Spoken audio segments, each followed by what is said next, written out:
वास्तव में समाज की जागृति के लिए शिक्षा ही सबसे महत्वपूर्ण कड़ी होती है और शिक्षा के प्रति जागरूक होना सभ्य समाज की एक नींव रखने के बराबर होता है। और सभ्य समाज तभी बनता है जब समाज के अंदर अच्छी शिक्षा हो और अच्छे संस्कार हो। मैं धन्यवाद दूंगा समस्त आयोजनकर्ताओं का और समाज के मौजूद व्यक्तियों का कि आपने एक भव्य छात्रावास भवन बच्चों की पढ़ाई के लिए बनाया है और इस भवन के अंदर सहयोग देने वाले तमाम भामाशाहों का बहुत बहुत आभार, क्योंकि संत महात्मा हमेशा कहा करते हैं कि दान देने से धन कभी कम नहीं होता है। और आप लोगों ने भी आजमाइश करके देखा है कि दान देने से कभी कमी नहीं होती, धन के अंदर 2 गुना 4 गुना 10 गुना और 1000 गुना वृद्धि होती है। और मैंने तो आजमाइश करके भी देखा है। तो आप लोगों का बहुत बहुत आभार। और आज के जमाने में जो शिक्षा का महत्व है, जिसने अच्छी तरीके से समझ लिया उसको कोई दिक्कत नहीं आती। मैं आप समस्त समाज के बंधुओं से कहना चाहूँगा कि अपनी अपनी क्षेत्र के अंदर अपने अपने स्कूल के अंदर बच्चों की शिक्षा के ऊपर आप विशेष ध्यान दें। अपने बच्चे स्कूल में पढ़ते हैं तो पेरेंट टीचर मीटिंग आवश्यक करें और समय समय पर बच्चों का आप पूरा ध्यान रखें, क्योंकि अपनी मारवाड़ी में कहावत है कि पूत सपूत तो क्यों धन संशय और पूत कपूत तो क्यों धन संशय। कहने का मतलब कि बच्चा पढ़ लिख कर सफल हो गया तो धन की कोई आवश्यकता नहीं, और अगर औलाद सफल नहीं हुई, सक्षम नहीं हुई, तो धन के अतुक भंडार भी कुछ काम के नहीं। तो विशेष तौर पर पढ़ाई के ऊपर ध्यान दें और शिक्षा के साथ साथ संस्कारों के ऊपर ध्यान दें। आजकल जमाना AI का है, आर्टिफिशियल इंटेलिजेंस का जमाना है, तो इसके महत्व को भी समझें। बच्चों को मोबाइल से ज़्यादा नज़दीकियाँ नहीं बनाए रखें और थोड़ी बहुत उनको शिथिलता भी दें, क्योंकि उनके पढ़ने लायक समझने लायक जो AI के माध्यम से जो सामग्री प्राप्त होती है तो उसका भी सदुपयोग करना बहुत जरूरी है। आजकल स्कूलों के अंदर ऐसे पाठ्यक्रम भी ऑनलाइन AI के माध्यम से उपलब्ध होते हैं, और कोई भी विश्व के अंदर कोई भी किसी के बारे में आपको जानकारी पूछनी है तो AI के माध्यम से आपको ChatGPT हो गया, गूगल हो गया, ऐसे 10 करीब बड़े प्लेटफॉर्म हैं जिसके माध्यम से हम किसी भी चीज़ की जानकारी हासिल कर सकते हैं। अब मंच पे बैठे सारे नेताओं के बारे में आप ChatGPT को और गूगल को पूछोगे तो आपकी पूरी की पूरी कुंडली बता देगी, और किसी भी तीर्थ स्थान के बारे में आप के अंदर जानना चाहे तो उसके बारे में भी वो पूरी कुंडली आपको बता देगी। तो ये एक अच्छी चीज है, समझने की चीज है, ज्ञान प्राप्त करने की चीज है, सीखने की चीज है, तो इसके महत्व का भी आप सदुपयोग पूरा करें। इस मौके पर मैं आभार व्यक्त करूंगा हमारे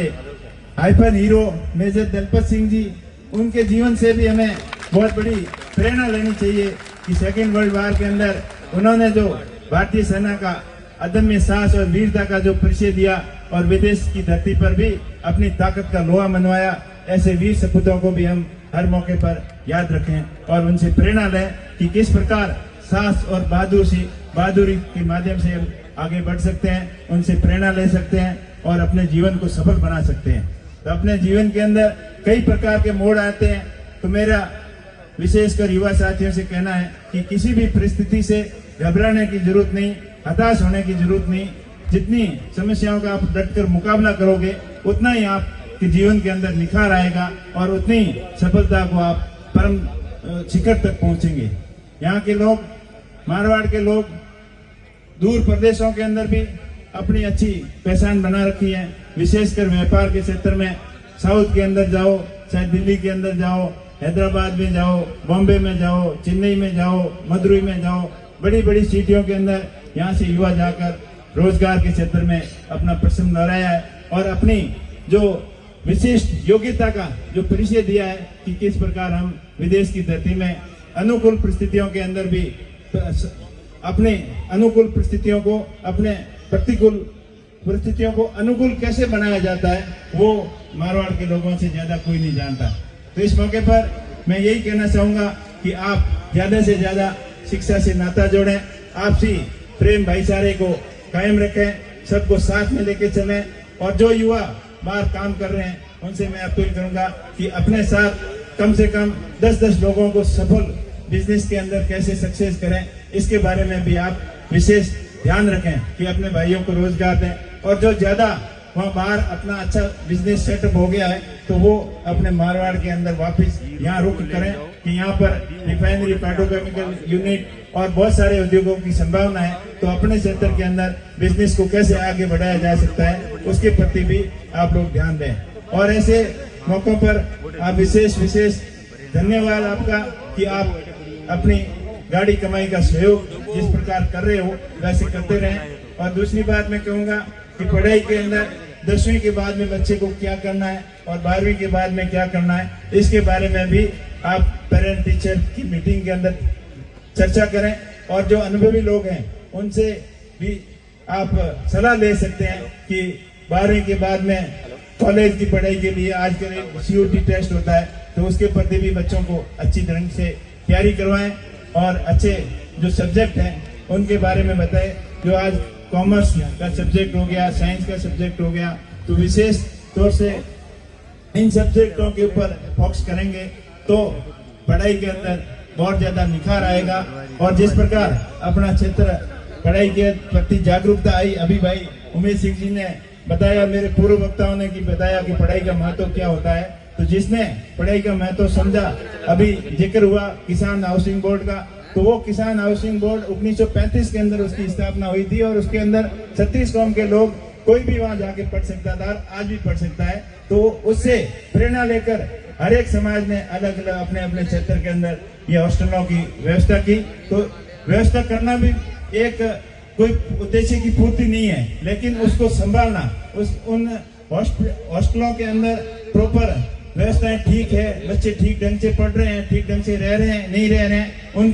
उनकी देखभाल करना भी एक महत्वपूर्ण जिम्मेदारी होती है। तो जो भी आपकी शिक्षण संस्थाएं हैं, हॉस्टल हैं, उनके अंदर पूरी देखभाल करके बच्चों के फ्यूचर के लिए, कैरियर के लिए पूरा प्रयत्न करें ताकि आने वाली पीढ़ी को कोई भी किसी भी प्रकार की दिक्कत का सामना नहीं करना पड़े। आने वाला समय और ज्यादा कंपटीशन का समय, प्रतिस्पर्धा का समय, और उसके अंदर उस समय के अनुसार बच्चों को अपन तैयार नहीं करेंगे तो शिक्षा के क्षेत्र के अंदर आगे बढ़ने से कहीं न कहीं अपन पीछे रह जाएंगे।